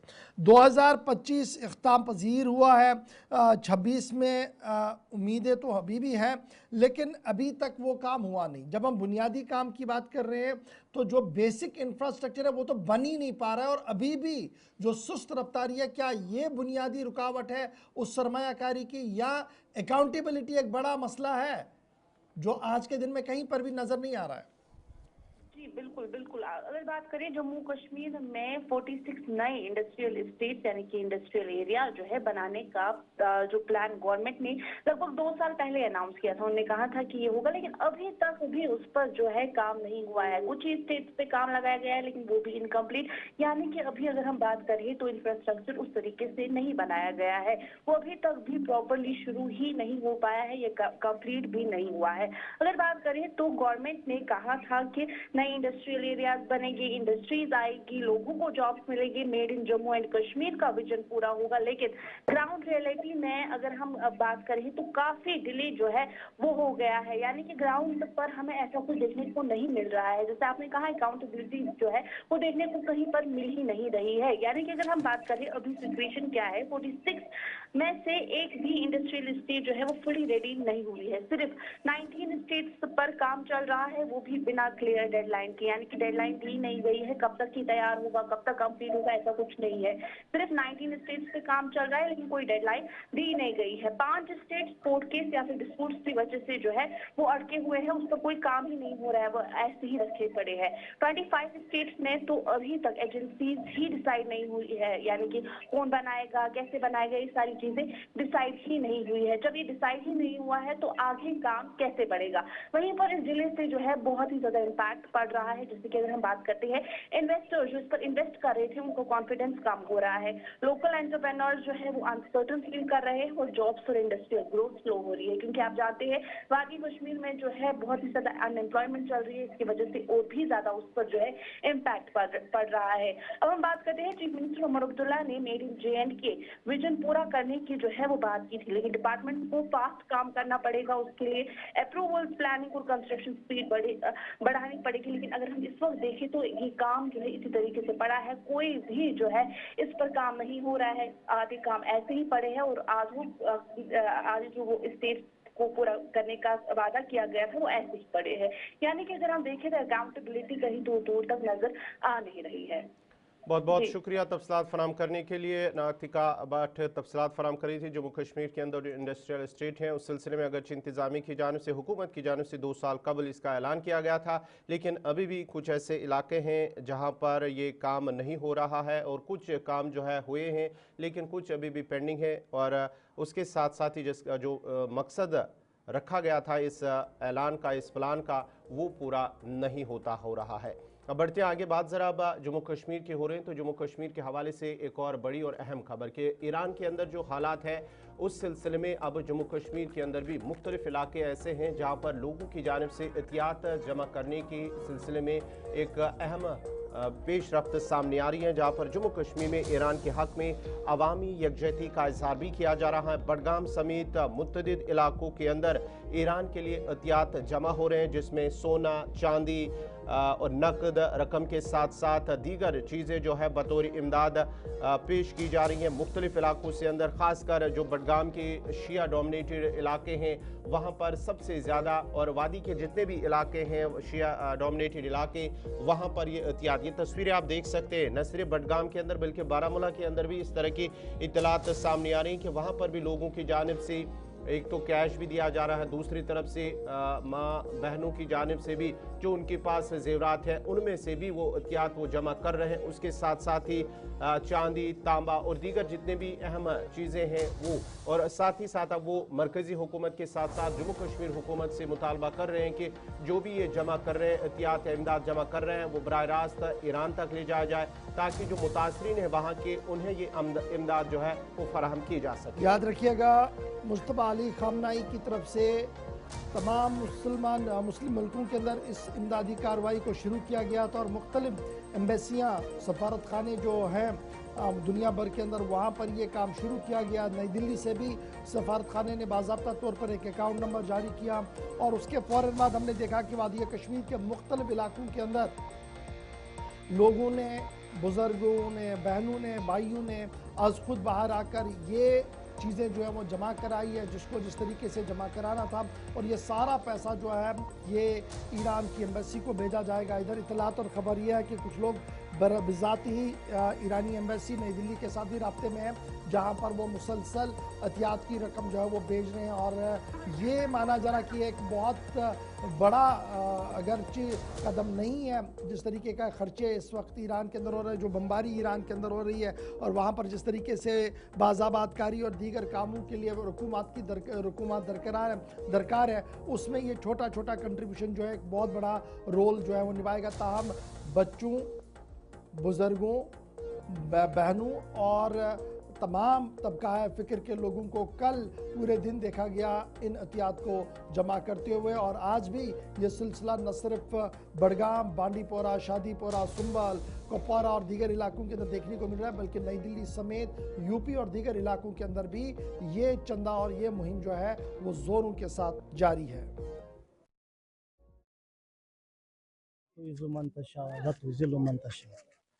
आप सभी यहाँ पर जो जमा हुए हैं, हम भी जमा हुए हैं, हमारे दिलों में यही जज्बा है कि हम हक के साथ हैं।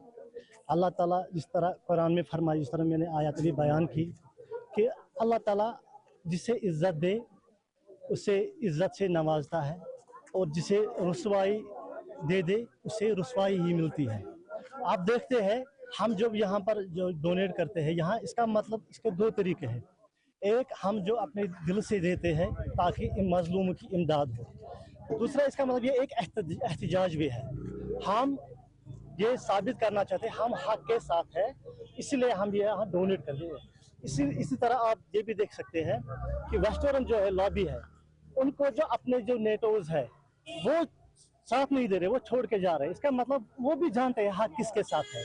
तो इंशाल्लाह जो अल्लाह ताला ने ये आयत में जो मैंने जनाब, ये तो थी बात इमदाद की जो इस वक्त जोर शोरों से वादी कश्मीर और जम्मू सूबे के मुख्तलिफ इलाकों के अंदर जारी है। इस बीच जरा बात जम्मू कश्मीर असम्बली की भी करते हैं और काउंटडाउन शुरू हो गया है। असम्बली का दूसरा पड़ाव जम्मू के अंदर होगा और इस ज़िमन में तमाम तैयारियां एक बार फिर जम्मू के अंदर मुकम्मल की जा रही हैं। बजट इजलास का दूसरा पड़ाव होगा और ये दूसरा पड़ाव 27 मार्च सन 2026 से एक बार फिर जम्मू के अंदर मुनक़िद होने जा रहा है और इस ज़िमन में 7 वर्किंग डेज होंगे, यानी 7 बार असम्बली नशस्त दोबारा शुरू होगी, नशस्तें चलेंगी और इन नशस्तों के दौरान बजट और अप्रोप्रिएट बिल्स पर दोबारा से बात भी हो सकती है।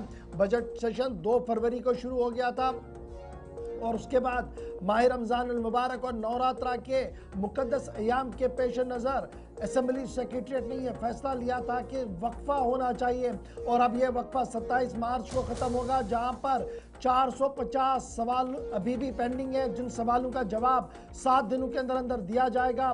72 प्राइवेट मेंबर बिल्स है जिनमें शराब मंशियात पर पाबंदी, लैंड ग्रांट बिल और दीगर बिलें काबिल तवज्जो रहेंगी। ये 72 बिलें भी असम्बली ऐवान के रिकॉर्ड में रखी गई है। टाइम अलॉटमेंट सरकारी बिजनेस, प्राइवेट मेंबर और करारदादों को भी दिया गया है और उम्मीद ये लगाई जा रही है कि 4 अप्रैल सन 2026 को ऐवान की कार्रवाई मुकम्मल होगी और उसे फिलहाल साइन डाई के तौर पर रखा जाएगा। याद रखिएगा, पहले ही लेफ्टिनेंट गवर्नर मनोज सिन्हा साहब ने इजलास भी किया है, जिसके भी उसके बाद उमर अब्दुल्ला साहब ने ऐवान के अंदर बजट पेश किया, फिर मुतालबात ज़र पेश हुए और उसके बाद फिर वक्फा हुआ बजट में रमज़ान और नवरात्रा के हवाले से, और अब 27 मार्च के बाद एक बार फिर यह इजलास शुरू होगा और जम्मू के अंदर इजलास की तैयारियों के हवाले से सिविल सेक्रेटरीट और असेंबली सेक्रेटरीट के अंदर एक बार फिर तैयारियां उरूज पर पहुंच रही हैं। जहां एक तरफ से जम्मू कश्मीर असेंबली की हम बात बता रहे हैं, वहीं पर हिज़्ब इख्तिलाफ की जमात भारतीय जनता पार्टी ने भी कमर कस ली है और आने वाले 7 दिनों में भारतीय जनता पार्टी हुकूमत को पूरी तरह से घेरेगी। एक और अहम और बड़ी खबर जो इस वक्त सामने आ रही है बीजेपी हेडक्वार्टर से कि नेशनल कॉन्फ्रेंस हुकूमत को अकाउंटेबल बनाने के लिए बीजेपी ने अपनी हिकमत अमली बना दी है। नेशनल लॉ यूनिवर्सिटी अलहदा तौर पर न सिर्फ लॉ यूनिवर्सिटी बल्कि साइंस वेटरनरी साइंस यूनिवर्सिटी का अलहदा तौर जम्मू को इकोनॉमिकल बूस्ट कैसे दिया जाए और दीगर मुतालबात जिनमें बेरोजगारी, पावर आउटरेज, डेली वेजर्स का इशू है, ये बीजेपी के एजेंडे पर रहेगा। यानी आने वाले 7 दिन ऐवान के अंदर हंगामा खेज रह सकते हैं और इन हंगामों के बीच बड़ी बात जो सामने आ रही है वो यही है कि इन हंगामों के बीच कई बार नोकझोंक भी होगी और नोकझोंक के बीच वॉकआउट और नाराबाजी के भी आसार जो है वो नुमाया हो रहे हैं।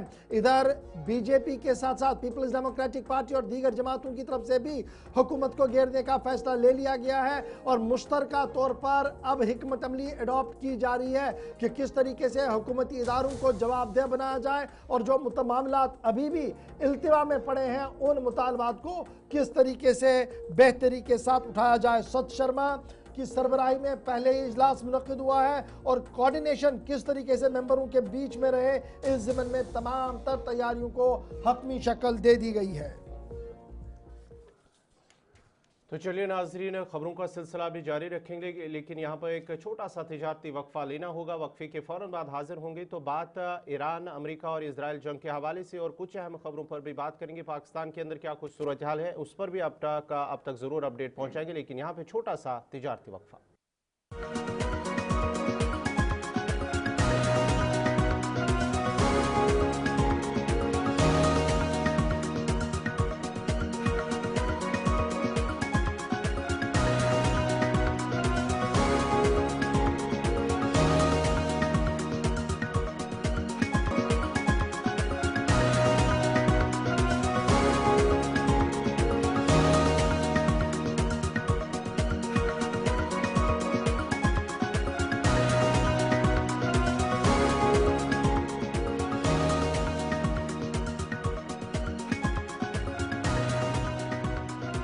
ब्रेक के बाद आपका दोबारा खैर मकदम है और बात अब करेंगे जम्मू के हवाले से। जम्मू यूनिवर्सिटी के अंदर चंद रोज़ कबल एक हंगामा हुआ था और हंगामा ABVP और उसके साथ साथ ही दीगर जो तलबा हैं उनकी जानिब से हंगामा किया गया था कि वहाँ पर अली मोहम्मद जिन्ना का मज़मून सिलेबस में रखा गया है और उस सिलसिले में अब तलबा की जानिब से एहतजाज किया गया था और उसके बाद ही अब ये फैसला हुआ है कि जो अली मोहम्मद जिन्ना जो सिलेबस के अंदर उनका मजमून रखा गया था, टॉपिक एक रखा गया था, उससे अब निकाला जाएगा यानी कि हज़फ किया जाएगा और उसके साथ साथ ही सईद अहमद खान और मोहम्मद इकबाल उनको भी वहाँ से हज़फ किया जाएगा। उस सिलेबस से उन टॉपिक्स को भी निकाला जाएगा। अब जो वहाँ पर इंतज़ामिया है उनकी जानिब से कहा गया है कि जो MA पॉलिटिकल साइंस के अंदर ये जो मज़मून ये टॉपिक जो रखे गए थे उसके बाद ही ये एहतजाज हुआ था, तनाज़ा खड़ा हुआ था और उसके बाद ही अब ये फैसला हुआ है कि उन जो मज़मून जो टॉपिक रखे गए अली मोहम्मद जिन्ना उसके साथ साथ ही सईद मोहम्मद खान, मोहम्मद इकबाल उनको अब हज़फ किया जाएगा, निकाला जाएगा। उसके बाद ही जब तलबा को यकीन दहानी दी गई है कि उनको निकाला जाएगा उसके बाद ही वहाँ पर अब तलबा की जानिब से मामूल के मुताबिक काम हो रहा है।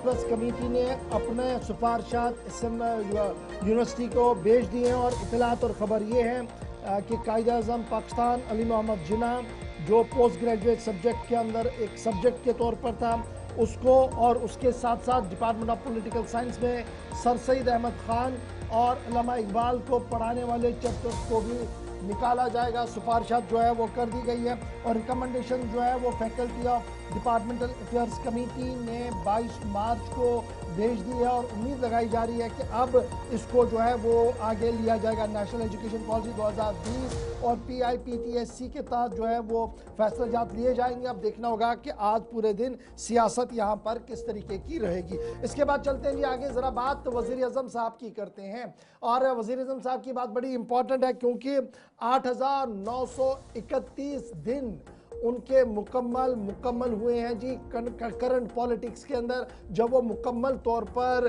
पॉलिटिक्स के अंदर आ चुके हैं। 8,931 दिन मुकम्मल हो गए हैं और ये माना जा रहा है कि एक मेजर माइलस्टोन है किसी शख्स के लिए जिसने मुसलसल इख्तिदार में रहा हो।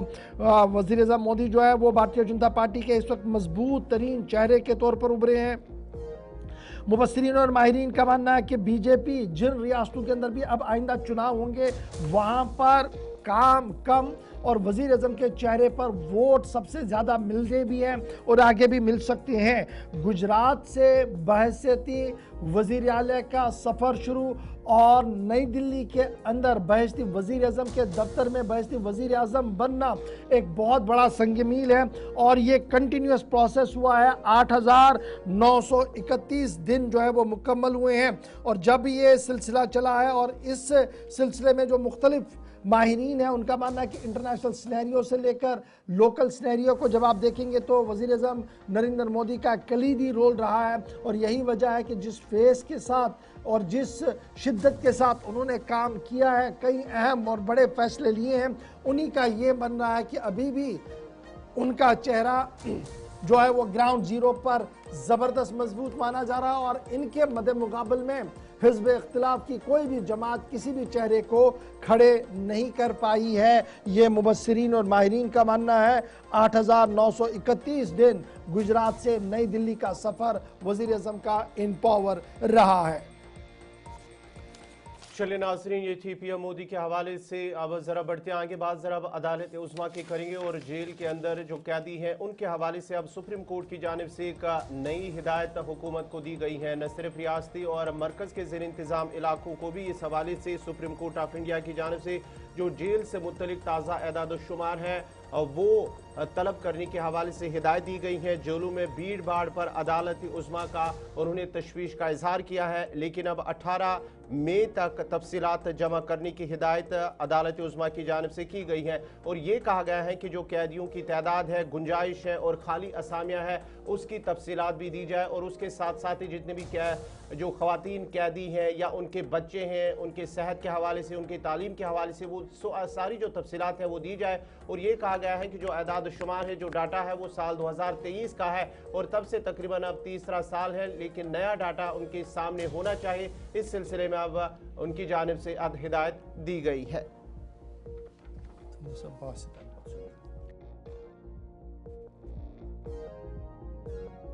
की कुछ खबरों से आपको रूबरू करवाते हैं और बात जरा करते हैं पाकिस्तान के साबिक सफ़ीर बराए हिंद अब्दुल बासित की। अब्दुल बासित का बड़ा मुतनाज़ा बयान कल से सामने आ रहा है और अब्दुल बासित ने तब ये बयान दिया है जब तुलसी गवाड की तरफ से बयान सामने आया, जिन्होंने ये कहा कि पाकिस्तान के पास जौहरी मामलात और मिसाइलों का जो मामला चल रहा है ये इंतहाई अफसोसनाक है और अमेरिका इस पर नज़र बनाए रखे हुए हैं। इस पर रद्द-ए-अमल अगरचे पाकिस्तान के अंदर जारी है। इस भी साबिक सफ़ीर और फॉर्मर सेक्रेटरी जो रह चुके हैं फॉरेन सेक्रेटरी अब्दुल बासित का बड़ा बयान सामने आया है जिसे मुतनाज़ा बयान माना जा रहा है। पाकिस्तान के फॉर्मर एनवॉय अब्दुल बासित ने दिल्ली मुंबई को निशाना बनाने की बात सामने रखी है। अब्दुल बासित की तरफ से एक साफ कर दिया गया कि अगर पाकिस्तान पर किसी भी तरीके से हमला होता है तो उसका पलटवार नई दिल्ली, मुंबई समेत कई अहम इलाके जात होंगे। हाइपर पोटेंशियल स्टेटमेंट इनकी तरफ से दिया गया है। उनका मानना है कि अमेरिका पाकिस्तान कॉन्फ्लिक्ट अगर किसी भी दिन शुरू होता है, अमेरिका पाकिस्तान पर हमला करता है उसी तरीके से जिस तरीके से ईरान पर हुआ है, तो अमेरिका तक तो हमारे मिसाइलें नहीं जाएंगी, लेकिन भारत जो एक मेन पिलर के तौर पर यहाँ पर इस वक्त काम कर रहा है उसको निशाना बनाया जाएगा। ये एक मुतनाज़ा बयान अब्दुल बासित की तरफ से दिया गया है। याद रखिएगा पाकिस्तानी हाई कमिश्नर रहे हैं भारत के अंदर साल 2014 से 2017 के दौरान, और बायलैटरल रिलेशनशिप को आगे बढ़ाने में वाजपेयी साहब के टेन्योर में काम करने में उनको मौका भी मिला है। ताहम इस वक्त की बड़ी खबर कि मुतनाज़ा बयान देने के बाद मुल्क के अंदर भी इस पर सियासत तेज हुई है और अब्दुल बासित के बयान को बचकाना बयान करार दिया है। कहा कि बासित ने जिस तरीके से बयान दिया है वो साफ बता रहा है कि पाकिस्तान किस फ्रस्ट्रेशन और दबाव का शिकार इस वक्त बना हुआ है। कि पाकिस्तान देखिए, अगर push comes to shove, let's say Iran सूरत हाल ख़राब हो जाती है, इसराइल आके हमारे पास हमारे साए बैठ जाता है, कल को कोई ऐसी सूरत हाल डेवलप हो जाती है जहाँ अमेरिका भी हमारे न्यूक्लियर प्रोग्राम को ऐसी बुरी नज़र से देखता है या हमारी न्यूक्लियर कैपेबिलिटी को तबाह करने की कोशिश, जो कि इम्पॉसिबल है, बट मैं ऐसे वर्स्ट केस सिनेरियो की बात कर रहा हूँ जो कि नामुमकिनात में से है मेरे ख्याल में, क्योंकि पाकिस्तान के अल्हम्दुलिल्लाह इतनी कैपेबिलिटी है कि अपना डिफेंस कर सके। लेकिन अगर लेट्स से कोई ऐसी सूरत हाल बन जाती है जो कि नामुमकिनात में से, बट स्टिल एक सिनेरियो हम डेवलप करते हैं कि अगर अमेरिका ने पाकिस्तान पे कोई हमला कर दिया, हमारी तो अगर हमारे न्यूक्लियर रेंज में नहीं भी अमेरिका, लेट्स से अगर हम खलीजी ममालिक में जो है उनके अड्डों तक भी नहीं पहुंच सकते या हम इसराइल पे भी हमला नहीं कर सकते, हमारे लिए क्या वाइज रास्ता होगा आपके ख्याल में? इंडिया हमने तो देखिए और कुछ नहीं करना, हमने तो अगर हमारी रेंज वहां ना भी हुई और अगर हम पे कुछ किसी ने बुरी नजर से देखा तो हमने तो बगैर सोचे समझे भारत पे, मुंबई पे अटैक कर देना है, न्यू दिल्ली पे कर देना है, हमने तो छोड़ना नहीं है। हाँ, देखी जाएगी बाद में, छोड़ना चाहिए भी नहीं। अगर हमारे पास और कोई रास्ता नहीं होगा, अगर अमेरिका हमारे कोई हमला करता है, जो कि नामुमकिनात में से, फिर वही कह रहा हूँ, लेकिन ये बात जान लेनी चाहिए तमाम दुनिया को कि अगर खुदा। चलिए जनाब, साबिक सफीर साहब के अल्फाज आप सुन रहे हैं कि पाकिस्तान किस पॉलिटिकल फ्रस्ट्रेशन का शिकार हुआ है तब जब कौमी सलामती के मुशीर अमेरिका का बयान आया। उन्होंने कहा कि हमारी लिस्ट में पाकिस्तान भी है, और ये बयान क्या आया और ताना और बयानात का सिलसिला पाकिस्तान से शुरू हुआ। इसके बाद बढ़ते हैं जाके जरा पाकिस्तान की मौजूदा सूरत हाल से भी आपको रूबरू करवाते हैं। पाकिस्तान के अंदर PSL चल रहा है, लेकिन एनर्जी क्राइसिस ने PSL की चकाचौंध को धुंधला कर दिया है और बाज़ाब्ता तौर पर मोहसिन नकवी ने बड़ा ऐलान कर दिया है। पाकिस्तान की और पाकिस्तान के अंदर जो ईंधन का बहरान है वो संगीन होता जा रहा है, और इस जो ईंधन का बहरान है वो PSL पे भी अब नजर आने लगा है, क्योंकि PSL 2026 बगैर तमाशाइयों के जारी रखने का फैसला भी कर लिया गया है, और ईंधन की किल्लत के बायस मैचेस सिर्फ कराची और लाहौर तक महदूद रहेंगे। और उसके साथ साथ ही आपको बताते चले कि जो शायकीन क्रिकेट है उनके टिकटों की रकम की वापसी का भी अब ऐलान कर दिया गया है। और जब आपको बताते चले कि जो PSL के हवाले से जो तकरीबात हो रही थी वहाँ पर न तो तमाशाई है और ना ही दीगर जितने भी अखराजात हो रहे हैं अब उससे आहिस्ता आहिस्ता ख़त्म किया जा रहा है, क्योंकि पाकिस्तान के अंदर ईंधन का जो बहरान है वो लगातार संगीन इख्तियार कर रहा है। और आपको बताते चले कि जब वहां पर बोली चल रही थी PSL 2026 के हवाले से, वहां पर भी तमाशाइयों की जो भीड़ थी वो नहीं थी, और साथ ही साथ जो बैरून ममालिक के खिलाड़ी नजर आ रहे हैं कि वो भी इस PSL 2026 में शिरकत नहीं कर रहे हैं।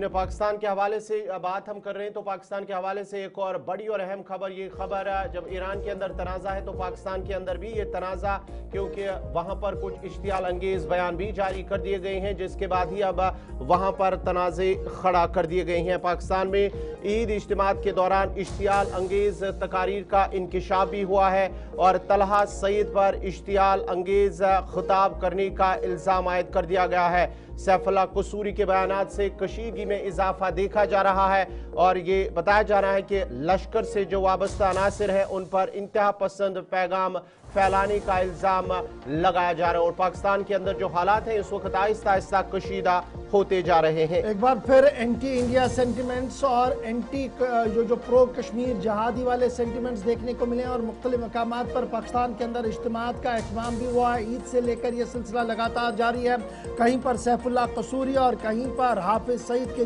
बेटे बयानात देते हुए नजर आ रहे हैं, और ये वीडियो पैगामात वायरल हो रहे हैं, जिसके बाद इंटेलिजेंस इदारों ने इन तमाम बयानों को इंतहाई संजीदा लिया है और तमाम बयानों को देखते हुए ये कसाब कर दिया है कि दरअंदाजी करना इस वक्त मौत को दावत देने के बराबर है, और जो लोग भी इस तरीके की बातें सरहद पार से कर रहे हैं शायद उन्हें इस बात का इल्म नहीं है कि सिक्योरिटी ग्रिड किस कदर यहाँ पर बना हुआ। याद रखिएगा, सैफुल्लाह कसूरी से लेकर दीगर लोग जो है वो मुसलसल बयानात दे रहे हैं, और ये एंटी इंडिया स्टेटमेंट्स और प्रो कश्मीर और कश्मीर सेपरेट स्टेटमेंट्स का आना एक बार फिर से पाकिस्तान से शुरू हुआ है। ताज़ा तरीन वीडियोज़ जो है वो पाकिस्तान से वायरल हुए हैं, तलहा सईद के और और उसके साथ साथ जो लश्कर तोयबा ममनुआ तंजीम है उनके एक और कमांडर सैफुल्लाह कसूरी का, उनका भी बयान जो है वो काफ़ी ज़्यादा वायरल यहाँ पर होते हुए नज़र आ रहा है।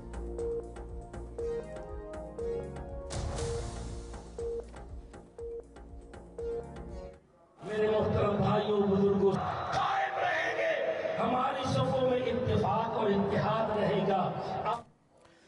चलिए जनाब आगे बढ़ेंगे, जरा अब एक और अहम बात आपको बताते हैं और ज़रा ख़बर पाकिस्तान के हवाले से ही आपके सामने रखते हैं। और ये बात बड़ी इंपॉर्टेंट है कि आयतुल्लाह सईद मुज्तबा खामनाई का बयान आया है और आयतुल्लाह सईद मुज्तबा खामनाई ने दूसरी बार इस बयान को दिया और ये साफ कर दिया है कि पाकिस्तान जो हमसाया मुल्क ईरान का है उनके साथ दोस्ताना ताल्लुकात चाहते हैं। अब ये मामला क्यों सामने आया है, ये बड़ा इंपॉर्टेंट है क्योंकि मुसलसल सूरत हाल जो है वो तब्दील होती हुई नज़र आ रही है। पाकिस्तान के अंदर शिया आलमों के साथ मुलाकात के बाद जो तनाव बना हुआ है पाकिस्तान के अंदर, उसके बाद सूरत हाल इस तरीके की बनी हुई है। जी तो नाजरीन, हम अब बात कर रहे हैं पाकिस्तान के हवाले से आयतुल्लाह अली खामनाई के जो फर्जंद मुज्तबा खामनाई, उसके बाद ही अब जो है पाकिस्तान कराची के अंदर जो बयानात है वहाँ से आ रही हैं कि पाकिस्तान अथॉरिटी की जानिब से फ़िलहाल इस पर कोई रिस्पॉन्ड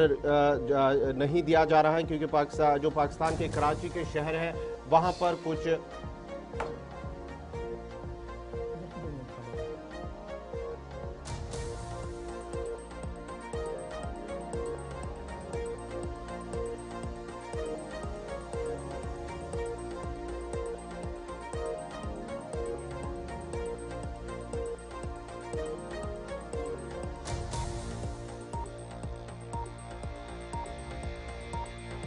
वाराना कशीदगी में एक बार फिर इजाफा देखा जा रहा है, जहां पर पाक फौज में हजारों शिया अहलकार, जब ये बयानात हो रहे हैं तो उसके साथ साथ ही पाकिस्तान फौज के अंदर जो शिया फौजी अफसरान अहलकार है उनके अंदर भी अब आहिस्ता आहिस्ता गुस्सा होता जा रहा है और सूरत हाल मजीद हसास पाक फौज के अंदर नजर आ रही है। मुनीर की शिया लीडरों से मुलाकात के बाद सूरत हाल तब्दील होती हुई नजर आ रही है। इतलात और खबर ये है कि आसिम मुनीर ने जहां शिया मजहबी पेशवाओं को मुलाकात की और उसके बाद उन्हें ये कहा कि आप एहतजाजों को बंद करें और अगर आपने एहतजाज करने तो ईरान चले जाएं। इसके बाद सूरत हाल इंतहाई कशीदा होती हुई नज़र आ रही है और यहाँ पर प्रो ईरान प्रोटेस्ट मुसलसल हो रहे हैं और एंटी पाकिस्तान स्टेटमेंट को भी तेज़ी के साथ दिया जा रहा है। मुख्तलिफ शिया लीडरों की तरफ से यह साफ कर दिया गया है कि यह मामला शिया सुन्नी का नहीं है, लेकिन जिस तरीके से पाकिस्तानी फोर्सेज और पाकिस्तानी एस्टेब्लिशमेंट इस मामले को ले रही है यह इंतहाई अफसोसनाक है और इसका मुकाबला किया जाएगा। मजहबी पेशवाओं की तरफ से यह साफ कर दिया गया कि पाकिस्तानी अफवाज के अंदर एक तिहाई हिस्सा शिया आबादी लीडर्स का है, एक तिहाई जो है वो शिया है और अफवाज के अंदर अगर इतनी बड़ी तादाद शियों की है तो उन्हें अपने मजहबी रंग से रोकने की कोशिश ना की जाए और अगर इस तरीके की सूरत हाल पैदा की गई तो इसके संगीन नताइज पाकिस्तान भर के अंदर सामने आ सकते हैं। एक बड़ा पॉलिटिकल अनरेस्ट तब सामने आ रहा है जब आसिम मुनीर की तरफ से बयान दिया गया। आसिम मुनीर ने मीटिंग की, उसके बाद कई मजहबी पेशवाओं ने खुलकर उस मीटिंग की मुखालफत की, आसिम मुनीर के अल्फाज और बॉडी लैंग्वेज पर तनकीद किया और अब मुख्तलिफ मकामात पर इज्तिमात हो रहे हैं जहाँ पर मुज्तबा खामनाई के हक में कसीदा गोई हो रही है, उनके साथ हल्फ वफादारी हो रही है, ईरान के साथ शाना बशाना चलने की बात हो रही है। आसिम मुनीर तक पैगाम पहुंचाने की कोशिश की जा रही है कि इन हालात में अगर पाकिस्तान मुस्तहकम नहीं रहा, एक साथ नहीं रहा तो हालात बदल सकते हैं। ये पलटवार हुआ है आसिम मुनीर पर जब उन्होंने मुख्तलिफ मजहबी पेशवाओं के साथ बातचीत की है। हम मुहब्बे पाकिस्तानी थे, मुहब्बे पाकिस्तानी हैं और मुहब्बे पाकिस्तानी रहेंगे। हमें आपके सर्टिफिकेट की ज़रूरत नहीं है। आपने ये कार्रवाई करके और शिया ने हैदर करार को ये कह के कि आप अगर ज़्यादा हैं तो ईरान चले जाएं, आपने सबसे पहले अपने आप को मुतनाज़ बनाया और फिर पाकिस्तान की आर्मी को मुतनाज़ बनाया। ये पाकिस्तान की फ़ौज है, इसमें शिया भी हैं और दूसरे मज़ाहिब के लोग भी हैं। पाकिस्तान बनने से पहले भी तमाम मुसलमान इकट्ठे रहते थे और पाकिस्तान बनने के बाद भी हम तमाम मुसलमान मकाते भाईचारे के साथ यहाँ ज़िंदगी गुजार रहे हैं। और आपके इल्म में होना चाहिए कि शिया ने हैदर करार इस मुल्क के खालिक हैं। शिया ने हैदर करार है जिन्होंने इस मुल्क को लीड किया बनाने में। ये मुल्क ला इलाहा इल्लल्लाह की बुनियाद पर भारत से वजूद में आया, ये इस्लाम के नाम पर वजूद में आया। यहाँ मजहब की फिक्री आज़ादी है, मजहबी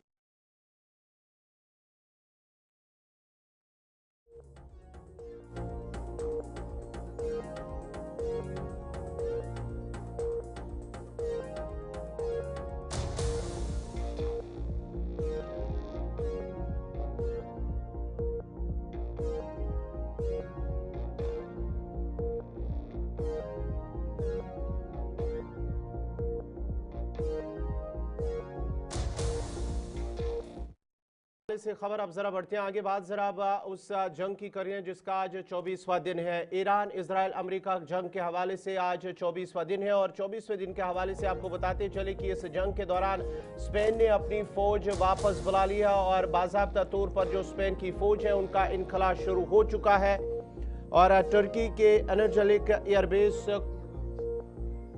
वहां से उन्होंने जो है उनका इनखला शुरू कर दिया है और उसके साथ साथ ही जो मशरिक़ वुस्ता है वहां पर कशीदगी के दौरान ये अहम पेशरफ्त नजर आ रही है और जो माहिरीन है उनका मानना है कि स्पेन की जानिब से जो जिस तरह से फौज इराक से वापस बुलाई गई है, जहां पर तुर्की की जानिब से उनकी मदद की गई है और लॉजिस्टिक सपोर्ट तुर्की की जानिब से किया गया है, माना जाता है कि अहम स्पेन की जानिब से बड़ा इस जंग के दौरान और ये डोनाल्ड ट्रंप इंतजामिया के लिए एक बड़ा धचका साबित हो सकता है।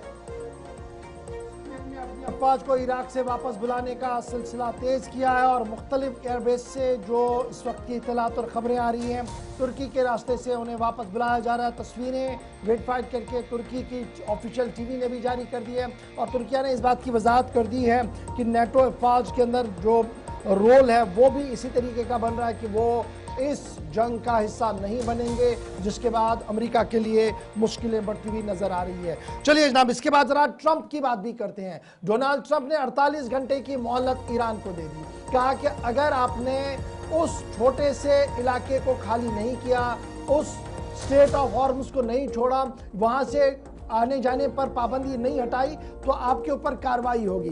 कार्रवाई कहां पर होगी? आपके तमाम बिजली घरों को उड़ा दिया जाएगा और दीगर जो तंसीबात, अहम तरीन तंसीबात है, उन्हें नुकसान पहुंचाया जाएगा। 48 घंटे का वक्त जो है वो ईरान को दे दिया गया था। इस बीच बड़ी खबर यह कि अब 12 घंटे का वक्त सिर्फ बचा हुआ है और ईरान ने पलटवार कर दिया है। ईरान ने साफ कर दिया है कि वो इस अबनाए हरमुज पर किसी किस्म की पाबंदी नहीं लगा चुके हैं। जहाज आ जा रहे हैं लेकिन पाबंदी सिर्फ उन दुश्मन मुल्कों के लिए है जो ईरान पर हमलावर है। दूसरी बड़ी बात कि अगर ईरान पर किसी तरीके का भी हमला हुआ तो पूरे खित्ते के अंदर बिजली तो गुल होगी ही, पानी का बूंद बूंद के लिए पूरी अरब दुनिया तरसेगी। तीसरा बड़ा मामला कि इंटरनेट और दीगर जो ख्वाब अभी आईटी का देख रहा है अमेरिका, वो ख्वाब शर्मिंदा ताबीर नहीं होगा और वो मिलिया मेट होगा, क्योंकि समंदरों में बिछी वायरों को काट दिया जाएगा। इतना ही नहीं बल्कि आगे उन्होंने कहा कि अब आगे वो हॉर्मुज से चलने पर पाबंदी भी करेंगे और टैक्स भी लेंगे, उसी तरीके से जिस तरीके से दीगर मकामात पर लिया जा रहा है।